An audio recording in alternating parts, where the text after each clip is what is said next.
கர்த்தரும் உன்னதருமாயிருக்கிற ஆண்டவர் இயேசு கிறிஸ்துவின் நாமத்தினாலே அவருக்கும் அன்பின் வாழ்த்துக்கள். தேவன் தாமே ஒவ்வொருவரிலும் மகிமையான காரியங்களை செய்து மகிமைப்படுவாராக. இந்த நாளுக்குரிய தியான வசனம் சங்கீதம் 110 அதனுடைய 3வது வசனம். இங்கே சொல்லப்படுகிறது, உமது பராக்கிரமத்தின் நாளிலே உம்முடைய ஜனங்கள் மனப்பூர்வமும் பரிசுத்த அலங்காரமுள்ளவர்களுமாய் இருப்பார்கள் என்று சொல்லப்படுகிறது.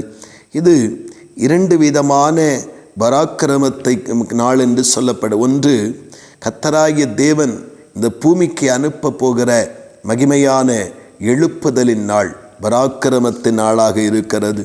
இயற்கைக்கு மேலான, மனித எண்ணங்களுக்கு மேலான, அதிகாரத்தில் இருக்கிறவர்களுடைய அதிகாரங்களுக்கு மேலான, ஒருவரும் செய்ய முடியாத பலத்த காரியங்களை கர்த்தர் தம்முடைய ஜனங்களுக்காக, கர்த்தர் தம்முடைய சபைகளுக்காக ஆண்டவர் தம்முடைய பராக்கிரமத்தை வெளிப்படுத்துகிற காலம் இனி வருகிறதா இருக்கிறது. அதில் சொல்லப்பட்டது, அப்பொழுது அந்த பராக்கிரமம் வெளிப்படுகிற அந்த நாளிலே கர்த்தருடைய ஜனங்கள் மனப்பூர்வமாய், அதாவது உண்மையாய் கர்த்தரை சேவித்து துதித்து ஆராதித்து மகிமைப்படுத்துகிறவர்களாகவும், அதோடு கூட மட்டுமல்ல அலங்காரம் உள்ளவர்களாய் இருப்பார்கள். என்ன அலங்காரம்? ஆடை, நகை, அப்படி அலங்காரம் அல்ல, பரிசுத்த அலங்காரம் உள்ளவர்களாக இருப்பார்கள் என்று பரிசுத்த வேதம் அங்கே சொல்லுவதை நாம் காண முடிகிறது. பிரியமானவர்களே, கர்த்தருடைய பராக்கிரமம் மகிமையாய் எழுப்புதலின் அக்கினியாய் தேவ ஜனங்களையும் தேவ சபையை மூடட்டும். கர்த்தராகிய தேவன் தம்முடைய பராக்கிரமான கிரியைகளை தம்முடைய சபைகளுக்காகவும் தம்முடைய ஜனங்களுக்காகவும் கர்த்தர் வெளிப்படுத்த நாம் இடம் கொடுப்போம். மட்டுமல்ல, இன்னொரு பராக்கிரமம் உண்டு.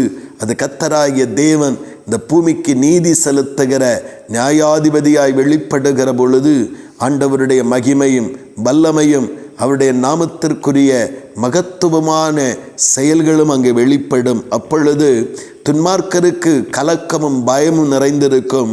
ஆனால் பரிசுத்த ஜனங்களோ, தேவனை பின்பற்றுகிற ஜனங்களுக்கோ அது அலங்காரமாக, அது ஆசீர்வாதமாக, மகிழ்ச்சியாக அந்த நாட்கள் மாறுகிறதாக இருக்கும்.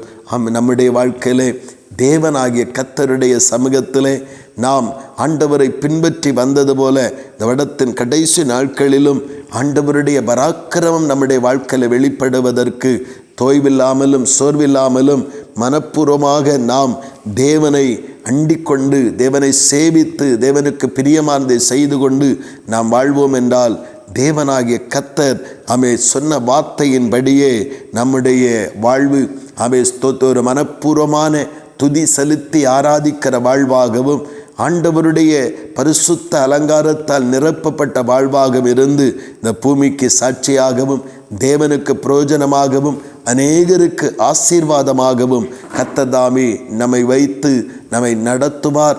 இந்த வசனத்தின்படி நம் ஒவ்வொருவரையும் கர்த்தர் ஆசீர்வதிப்பாராக.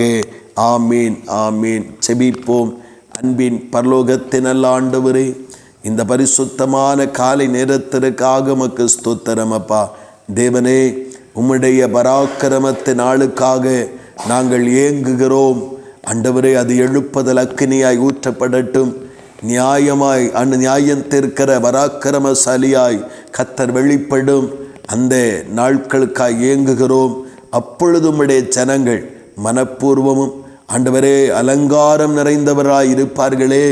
கர்த்தருடைய நாமத்தினாலே இன்றைக்கு தேவ ஜனத்திற்குரிய ஆண்டவரே ஸ்தோத்திர வலிமையையும் பலனையும் இந்த உலகம் அறிந்து கொள்ள முடியவில்லையே.